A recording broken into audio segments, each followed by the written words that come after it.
call the SU16 Joint School Board meeting on September 14th to order at 7:17 p.m. I see that we've started broadcasting that as well.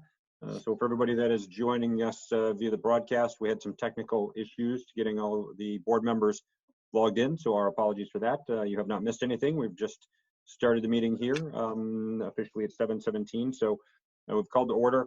In terms of welcome and introductions, I'm just going to call out names across the screens for us to introduce ourselves to anybody that may be watching, and we'll go through that process. The primary item on tonight's agenda is to discuss the SAU central office budget, and then we'll be going into what's technically called a non-meeting to discuss negotiations for the MOAs or MOUs, whichever term we're using. So Dr. Ryan will explain how that works here in just a moment as well. But just to go around with introductions, my name is Travis Thompson from Stratum. I'm the chair of the SU16 Joint Board and a member of the Co-op School Board. And I'm just going to go around the boxes as I see them. Dr. Campbell. Hi, Tom Campbell, Assistant Superintendent of Human Resources. Thank you. Patty Surratt. Patty Surratt, Exeter Elementary School Board. Esther. Esther Asbell, Associate Superintendent here in SAU 16. Helen Rist. Good evening, Helen Rist. I'm the SAU Director of Student Services. Thank you. Neil. Neil Blake and Exeter School Board. Thank you. Jonathan. Jonathan Lavelle, Kensington School Board. Thank you. Ellen. Hi there, Ellen Riska, Assistant Director of Student Services. Thank you, Ellen. Jenny Leonard. Hi, Jenny Leonard, Kensington School Board.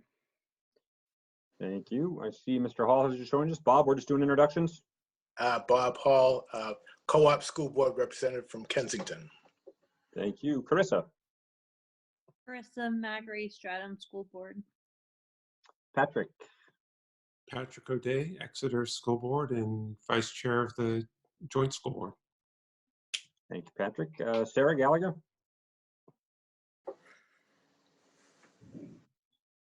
Sorry, Sarah Gallagher, Stratum School Board. Thank you. Michelle Larson. Good evening, Michelle Larson, Assistant Director of Finance. Thank you. Scott Dennehy. Scott Dennehy, Brentwood School Board. Jennifer Rance. Jennifer Rance, East Kingston School Board. And Melissa. I'm Melissa Litchfield, Chair of the Brentwood School Board and member of the Cooperative School Board. Thank you. Sarah Edwards. You can tell when somebody's got another first name. I'm using the last name so we don't call each other twice. Sarah. Sarah Edwards, Exeter Elementary School Board member. Thank you. Paul. Paul Bauer, member of the Cooperative Board from Newfields. Dr. Ryan, next on my list. Good evening, David Ryan, Superintendent of Schools, SAU 16. Thad. I think you're still here. Sorry, Thad Riley, Brentwood. Thanks, Thad. Allison. Allison Higgins, Brentwood School Board. Thank you. Jamie. David Saucier, East Kingston Elementary Chair. Thank you. Tom Hayward. Tom Hayward, Newfield School Board. Thank you. Eric. Eric Vonderland and Stratum School Board member. Thank you, Eric. Molly. Molly O'Keefe, the Director of Finance for SAU 16. Thank you. Erin. Erin Garcia de Paredes. Thank you, Erin. Cheryl. I think you're still muted there, Cheryl. Cheryl from Stratum. Cheryl Evely, Vice Chair, Stratum School Board. Thank you, Cheryl. Tim, good evening. Hi, Travis. Tim Galiski, Chair of the Kensington School Board. Thank you, Tim. Chris Adrisky. Evening, Chris Andruski, Assistant Superintendent for Curriculum and Instruction. Thank you, Chris. Kathy McNeil, good evening. Hi, Kathy McNeil, Co-op East Kingston, excuse me. Thank you, Kathy. Maggie? Hi, Maggie Bishop, Exeter representative from the Cooperative School Board. Thank you. Kim Myers is, looks like on the phone with us. Kim? Hi, Kim Meyer, Cooperative School Board from Exeter. Thank you, Kim. Dawn?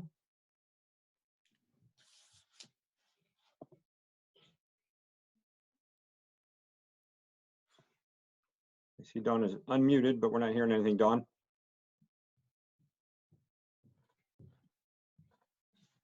All right, Dawn is with us though. Thank you, Dawn. We appreciate that. And Jane Walsh. Jane, I'm the Newfield School Board member. Thank you very much, everybody. Did I miss anybody? I think I went around the horn there pretty good. So thank you, everybody, for joining us here this evening. Before we jump into the agenda, just a comment as well, just to acknowledge, I think we've all received some communications over the past week or so relative to the start of the school year for all of our students, parents, faculty, staff. Some have been very good. Some have had some questions and addressed some challenges. So you know, there's obviously a lot going on right now with Dr. Ryan and his team and all of us. So all of those communications have been read and acknowledged, and we're in the process of crafting some responses to those right now. So Dr. Ryan and his team are working on that as well. But I just wanted to acknowledge that we received a number of those communications.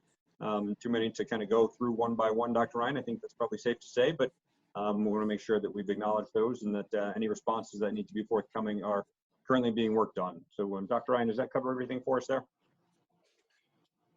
I think that about sums it up. Well done. Perfect. Thank you. And I do know that we had requested any questions relative to the SAU budget for tonight's meeting from the public be submitted in advance.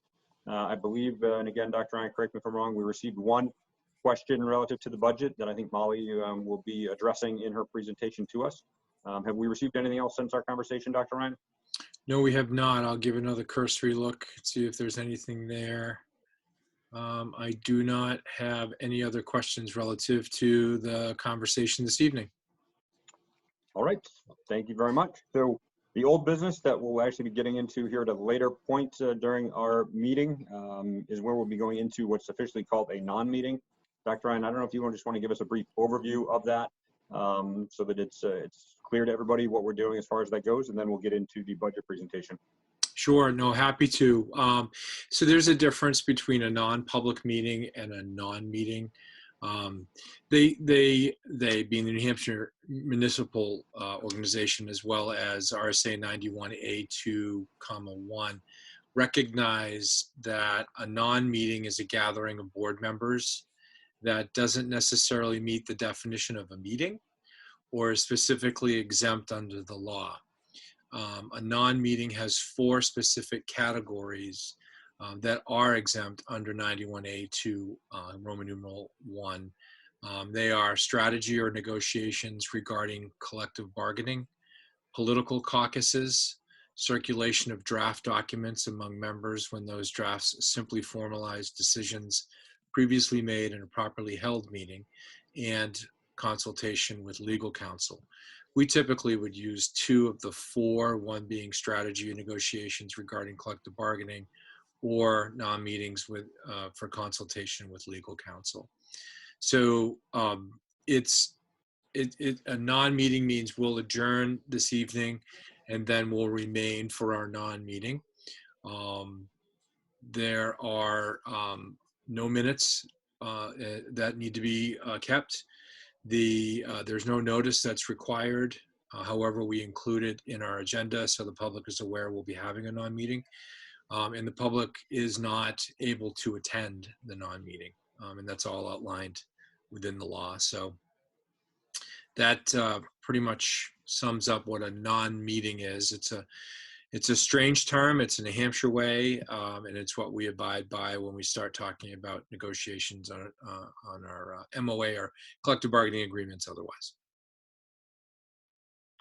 Thank you very much, Dr. Ryan. I appreciate the explanation, just so we're all on the same page with how that's going to work. And I don't believe, I mean, typically there are no negotiations that take place at the joint board level. So again, this is an unprecedented situation. It may have occurred at one of the local districts, but not anything that we would normally do at the joint level. But given the situations we're in, it's a unique time. So that's why we're doing that here this evening. So with that, Dr. Ryan, do we turn it over to yourself or to Molly to begin the discussions on the FY22 budget presentation. I am going to just quickly introduce Molly, who you know is our Executive Director of Finance and Operations. She's entering her second year now with the SAU. This is the second year in a row we've had the same senior leadership team, so hooray for that. We've all learned quite a bit over the last year working together, and it's very clear in how Molly and Michelle have been able to provide some reorganization to the business office and be very proactive in anticipating financial needs, not just with the SAU office, but throughout the districts as well, including the cooperative. And so I'm very pleased with our ability to present a budget this evening to the board. We've sent a draft copy to you earlier in email to give you an opportunity to review it and ask some questions. I do find Molly and Michelle to be our experts when it comes to crafting of this budget. We provide a lot of the conceptual. They provide a lot of that nuts and bolts. So at this time, I'll turn it over to Molly. And I don't know, Molly, if you were going to share your screen and run us through a PowerPoint, but you should have the capacity to do that. Okay, hopefully I can get this to work.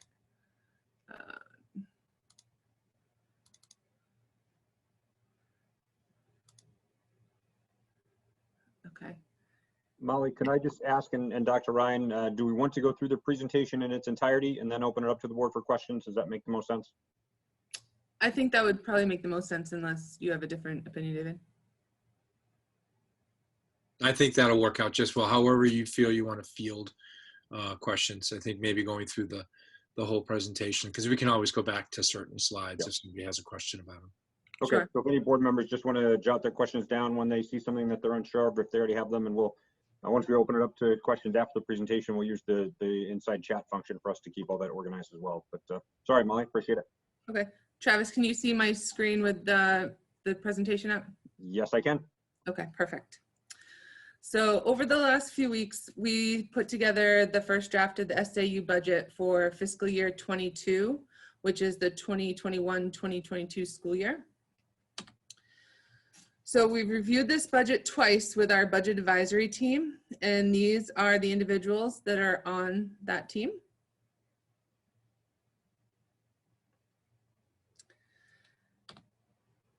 So before we dive into the budget, we wanted to give a brief overview of the office and the changes that we've had in our office. So at the end of last year, we had 2 longtime administrative assistants retire.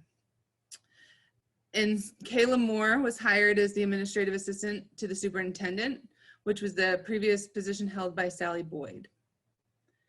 And Vanessa Henderson joined our team just 2 weeks ago, I believe it was.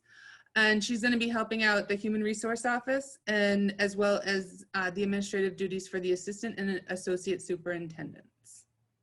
And that role was mainly held by Marcia Dupes before.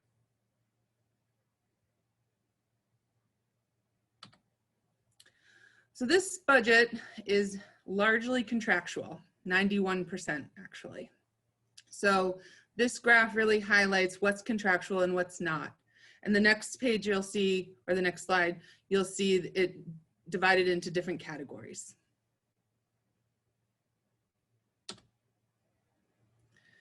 So these are the different categories, and the slide after this, you'll see the numbers behind these percentages. So again, it's mainly contractual.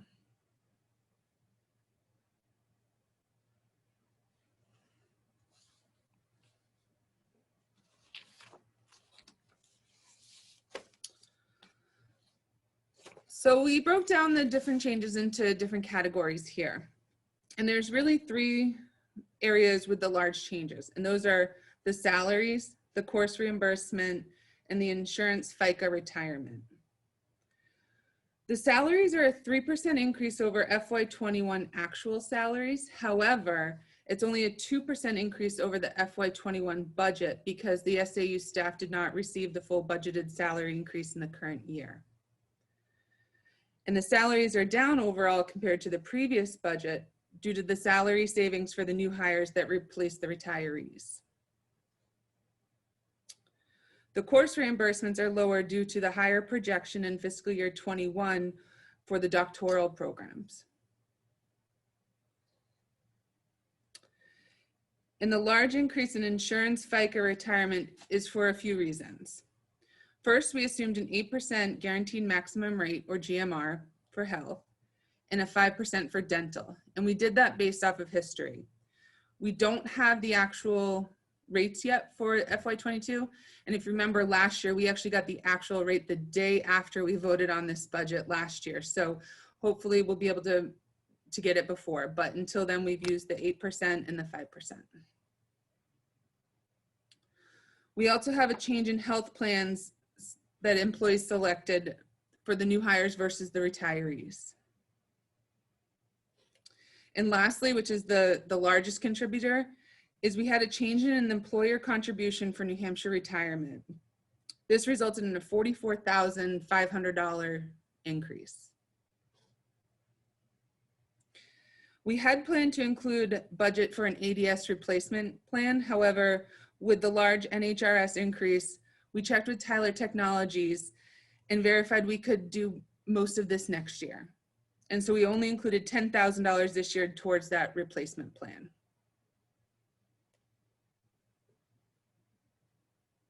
And then also just to highlight, where I've highlighted in green, those are the contractual items. So on the graph, that's what shows up as contractual.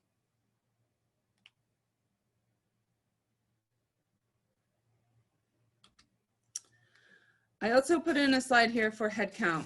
So you'll see at the end of FY20, that's where we had the 2 individuals that retired still. And they retired, and this year we've only replaced 1 of the individuals. And the numbers that were presented in the previous slides include replacing that second individual in the FY22 budget.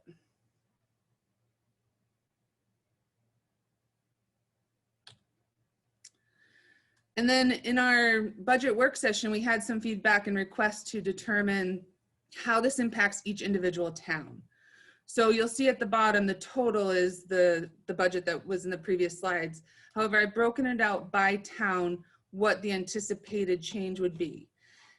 Now it's going to differ by town because it's weighted based off of EV and ADM.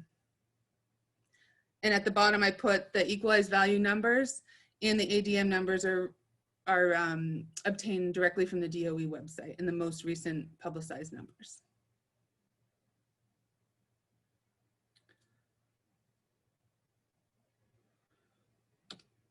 And then the last few slides are just the ADS printout. The one request, or the one question we did have, is what is a non-request? So when you're in here, you'll see there's a payroll column, a non-request, and those two add together to be the budget total. So payroll is exactly what it sounds like, payroll. Non-request is everything that is not payroll.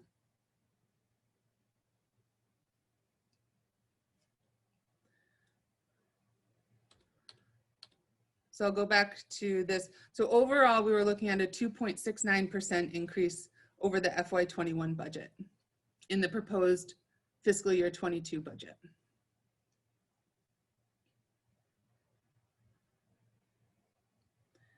So that's everything we had for the presentation. Are there specific questions from board members at this time? Molly, if you could, I know we all received the presentation. Maybe if you can unshare your screen so that we can see the room, so to speak. I know that there was one already in the chat. I see Eric's got his hand up. So Eric. Yeah, so one of the things I saw on that was from the sort of how the state calculates some of those values. Are lower enrollments going to impact us? And is that this year or is that next fiscal year? So the lower enrollment, that's going to be on the revenue side. So this specifically is the expense side. The budget's only the expense side.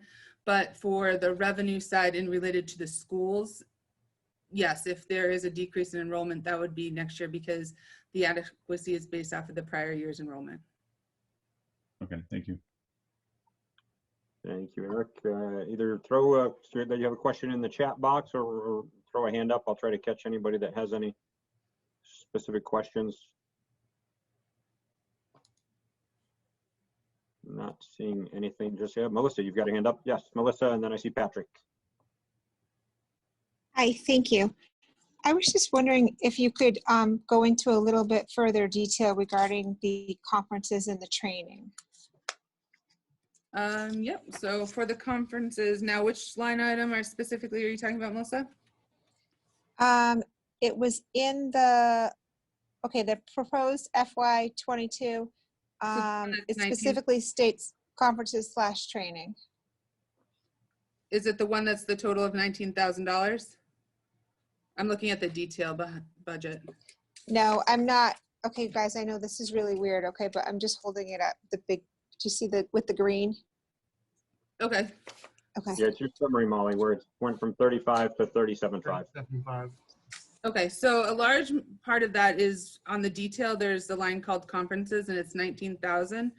And what makes up that is the NHSAA memberships, the iNicole, the superintendent conference, the administrative retreat, Alice training. So there's many things in that. And then there's diversity training.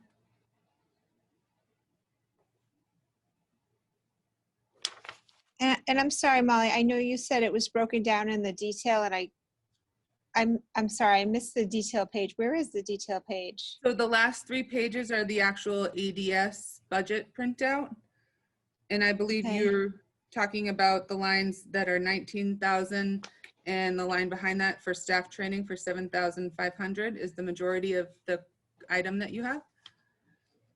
And what's in those lines is a variety of things. It's the NHSAA memberships, the iNicole training, the superintendent conference, the administrative retreat that we do in the summer, Alice training.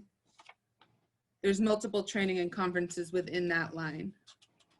Could we get, as a board, please, I understand not tonight, but tomorrow, could you email out a breakdown of each of those and the cost? Sure. Melissa? Thank you. Yeah.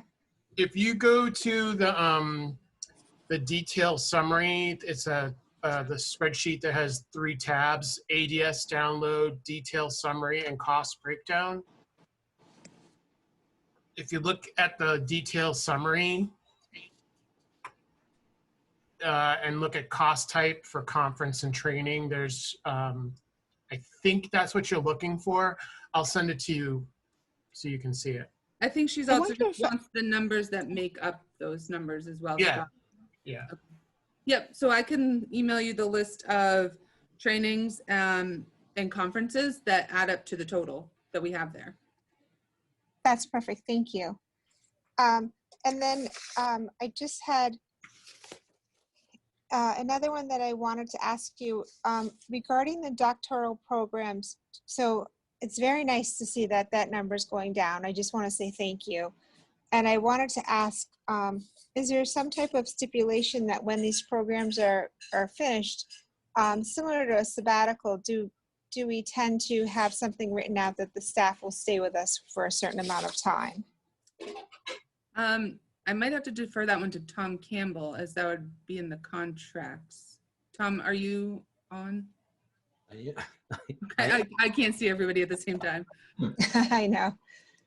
So our administrative contracts do not, for the individuals on the doctoral program, do not believe there's a stipulation that requires a period of service upon completion. But I can double check that in the contracts, Melissa, but I don't believe that's in those individual contracts. Okay. And one more, it's a quick one. For the New Hampshire retirement, I know you said up 44,500. And if you said the percentage, I missed it.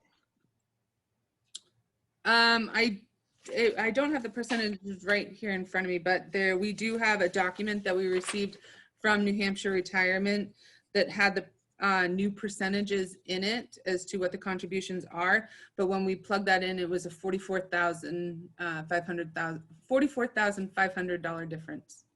So may I ask you a favor, tomorrow or tonight, would it be possible to send that document, just because it's going to impact each individual board too, right, at our level? Yep. Could we get a copy of that document? Is that possible?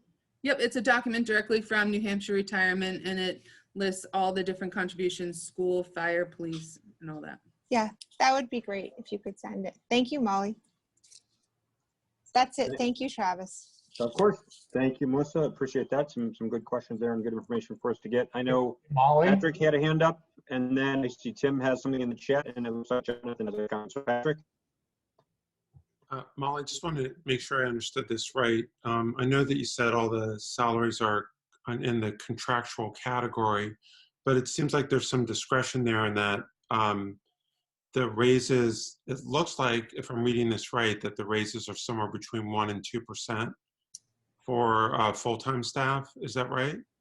The raises would be a 2% over what was budgeted in FY21, but a 3% over FY21 actuals. Okay. So I don't understand why. So the first, I'm looking at the breakdown on the first page. The very top line, it has fiscal year budget percentage change, and it has 1.5%. So I don't understand why it's listed as 1.5% if it's 2%. Am I just wrong? Are you looking at, which page are you looking at, Patrick? Of the financial summary, all accounts, where it has administrative salaries, and it has a whole group of salaries that are bunched together. And then the very last line has FY22 budget percentage change, and it says 1.5% on the top line. Oh, that's because though that I'd have to double check as to who's in that bucket, because Michelle, do you happen to know who's in that bucket? I believe that it's at the time. I believe at the time that we got the budget passed last year, we were still working with David's contract. Okay. So we had budgeted a slightly different number for David because his raise had not been approved at that time. That's correct. Yes, you're right. But most people, it's 2%. Is that what you're saying? Correct. Okay. So I saw something on the second page too. It looked like it was 1%, the second line under the financial services manager, 1.02% it says. That's where I got the 1 to 2% raises.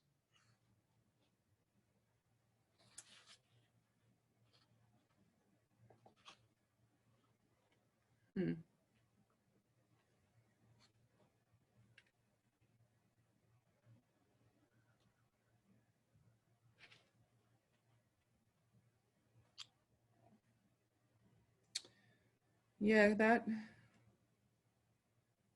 Michelle, do you remember who's on that line? I'm looking at the detail report, and the detail report is showing a 2%, and the only person on that one line is our safety director. Oh, okay.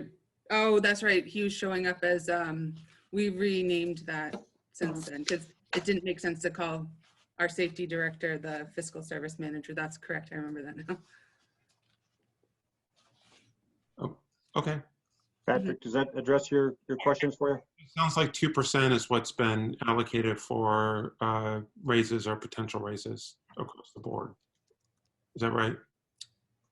Yeah, it's generally the 2% over the budget, but 3% over actual. I don't understand how that works. What is the two? Can you explain to me what that means? 2% versus 3%? So we had budgeted last year when we did this for everyone to get the full 3% raise. However, the administrative or the SAU 16 team did not take the full 3% raise. Okay. Did I explain that correctly to you? I'm sure you explained it correctly. I'm not sure that I'm following. That's okay. I don't understand the 2% over budgeted versus 3% over actual, and maybe you can tell me separately offline. I don't understand the difference. So when we all received our contracts this year, we didn't have the full 3% raise that was in the budget. So there's budget that will be unused at the end of this year because we didn't have the full 3% raise this year. Right. And so next year we're saying it would be a 3% raise over the actual salaries, but only a 2% raise when budget to budget. And this is listing budget to budget, not actual.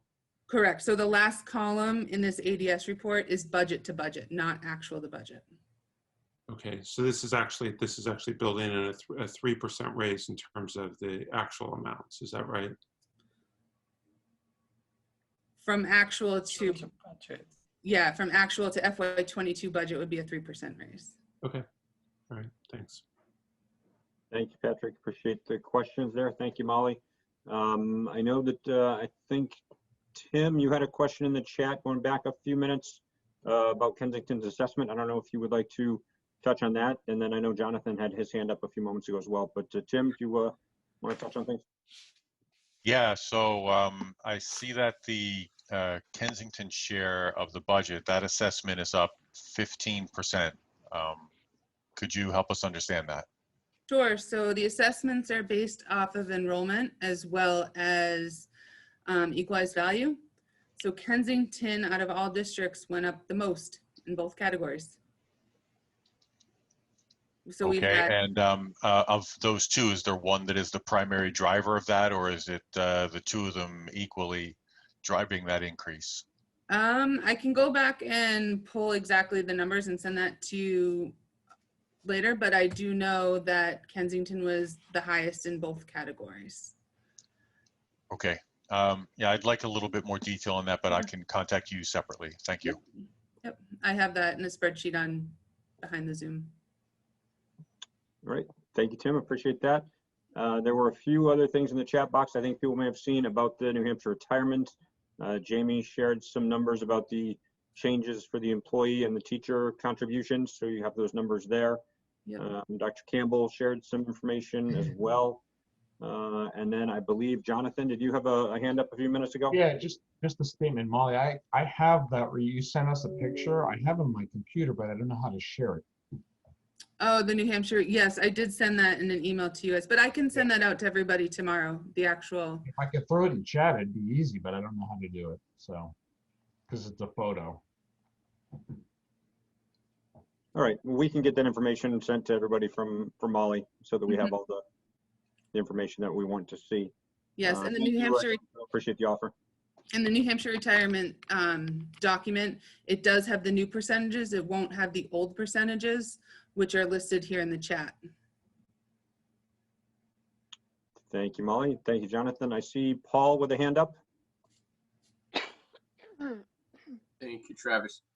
Molly, in your presentation, I believe you mentioned an upgrade that was going to be put off to FY23. And you also had mentioned that, I believe you said 10,000 of that cost was still included in the 22 budget. So I just wanted to understand, first of all, specifically what that upgrade is, and second of all, why the 10,000 is still going to be included in FY22. So if you remember, we were on ADS and then went to eFinance and then moved back to ADS. ADS is an ancient system and it will be sunsetting, and we do have to look at a new financial software, and we are going to be going through the entire RFP process. And last year we started to build budget towards that. So the SAU budget will carry over year to year, unlike the individual towns in the co-op budget where it's returned to the taxpayers at the end. So the intention is so that we don't get hit with it all at once, to have a plan to build it up. So originally we included $50,000 towards that plan. But when we had the New Hampshire retirement news, we didn't think that we could continue with that as well as the New Hampshire retirement. It was just too much of an increase. And so we contacted Tyler Technologies with Jones ADS to determine how long they'll be supporting our system for. And we were notified that we have a bit of time, not a lot of time, a little bit of time, so we can build in the budget for most of that next year. So we did keep the 10,000. So in next year or the year after, we don't have that sticker shock when we have to raise the entire amount.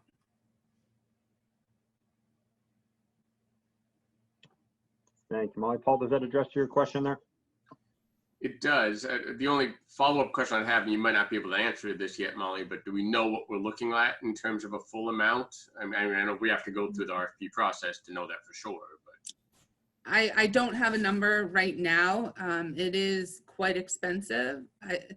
I want to say, Michelle, do you remember how much the e-finance one was that we pulled? I believe The e-finance, the first year, just for the purchase of the software without maintenance or anything like that, was approximately $200,000. And Paul, I will add, in my former district, we purchased a new financial system, $180,000. Okay, I think it's good for us all to have in our minds for going forward. Would agree. Thank you, Paul.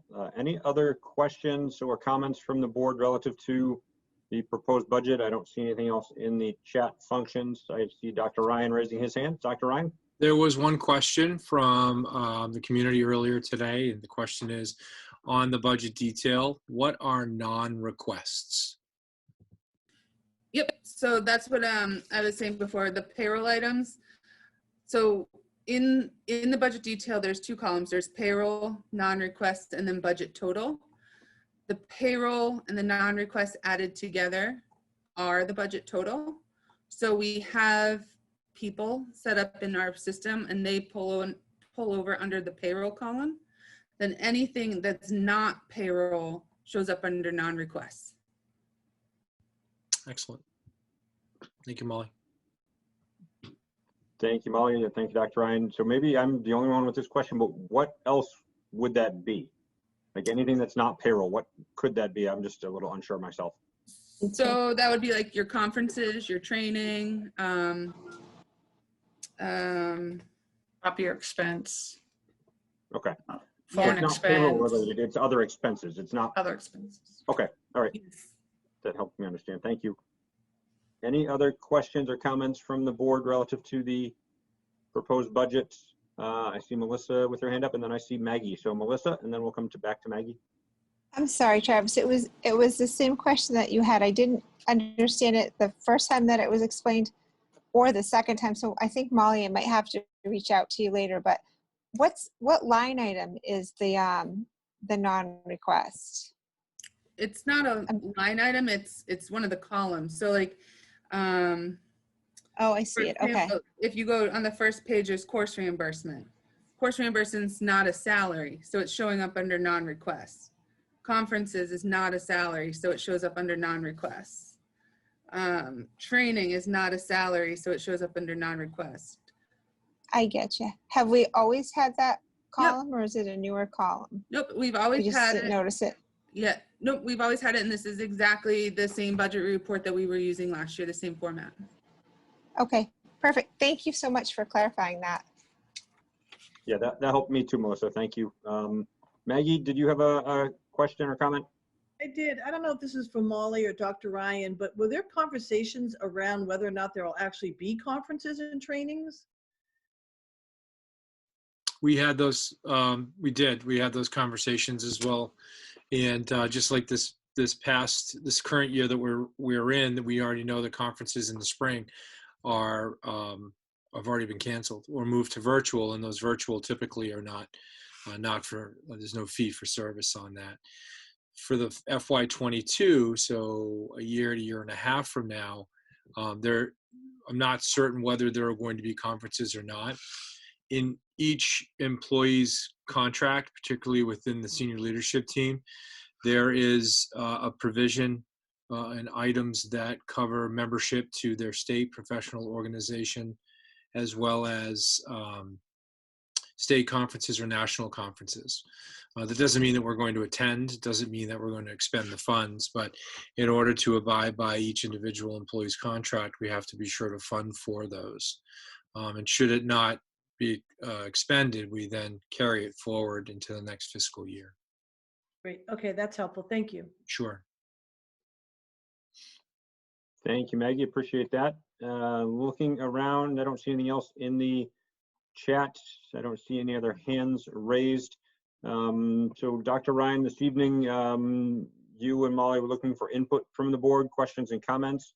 Are we looking to take any action, or this will be coming back to us for a formal vote at our next meeting or so? So our next step would be to have a public hearing prior to a meeting to adopt or change and then adopt the budget. We typically would wait 2 weeks. In previous couple of years, we've gone the second and fourth Monday of the month. I know that I believe you had a conflict on the 28th of September, Travis, and so I didn't know if you wanted to move forward with the vice chair on that evening, because if we start moving into October, now we move into Brentwood's school board meeting, I think on October 5th, which is that following Monday. And then we start getting a little complicated in terms of timing. We could look at next Monday if that was something the board was willing to entertain, if there's availability. So we just have to settle on a date. All right. I may or may not have a conflict, but regardless, Patrick could certainly run the meeting probably better than I could, so I'd be totally comfortable with that. And I think my own personal opinion, to certainly defer to the board, but I would like to allow for the 2 weeks because there are some of us that still have questions or are looking for additional information to come back. So looking around the room, so to speak, does anybody agree or disagree with that notion to give it the 2 weeks, and we'll shoot for that 28th, and between Dr. Ryan, Patrick, and myself, we can coordinate who's running that meeting. I see a few heads nodding. I don't see anybody vehemently disagreeing. I see a few thumbs up. So I think we will tentatively plan on that, Dr. Ryan, and then you, Patrick, and myself can have a discussion in the next day or two to make sure we're all on the same page. Excellent. Thank you. Patrick, are you good with that as well? Yeah, I'm good with that. I'm available. Perfect. All right. If there are no other questions or comments relative to the proposed budget from the board, then we will be looking to adjourn our public meeting and all the board members to stick around for our non-meeting as was described by Dr. Ryan at the beginning of this meeting. So Dr. Ryan, anything else we need to do here this evening before we do that? No, I don't believe, no, we do not. No, just adjourn and we'll stick around for our gathering. All right, so I will be looking for a motion to adjourn the public meeting relative to the SU16 joint board proposed budget. Looking for a motion to adjourn at 7:57. Do we have a motion? I'll make the motion. Thank you, Thad. We have a motion to adjourn. We have a second, I heard. Was that Jonathan who did that or Scott? I'll give it to Jonathan there. I see that. So all those in favor, please signify by saying aye and raising your hand. Aye. Aye. Aye. So does anyone oppose adjourning this evening? Please raise your hand and say something.